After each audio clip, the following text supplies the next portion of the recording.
ಶ್ರೀ ಪರಮಾತ್ಮನೇ ನಮಃ. ಶ್ರೀಮದ್ಭಗವದ್ಗೀತಾ ಅಥ ನವಮೋऽಧ್ಯಾಯಃ. ರಾಜವಿದ್ಯಾ ರಾಜಗುಹ್ಯಯೋಗಃ.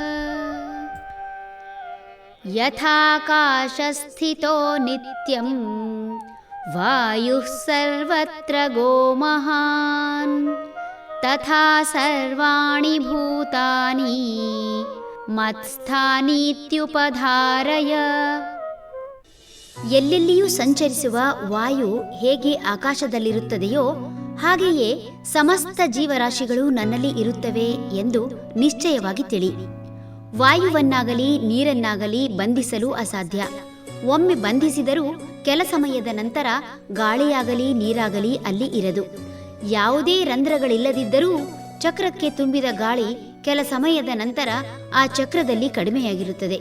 ನೀರು ಸಹ ಆವಿಯಾಗಿ ಪರಿಸರದಲ್ಲಿ ಲೀನವಾಗುವುದನ್ನು ಕಾಣಬಹುದು. ಯಾವ ರೀತಿ ಆಕಾಶದಲ್ಲಿ ಇದ್ದರೂ ಇಲ್ಲದಂತೆ ಇರುವುದೋ ಹಾಗೆ ಸಕಲರನ್ನೂ ಕಾಯುವ ಶಕ್ತಿ ಚರಾಚರವನ್ನು ಆವರಿಸಿ ಭಗವಂತನೆಂಬ ಜಾಲದಲ್ಲಿ ಒಂದಾಗಿದೆ. ಪರಮಾತ್ಮನಿಲ್ಲದೆ ಆತ್ಮ ಇರಲು ಸಾಧ್ಯವಿಲ್ಲ.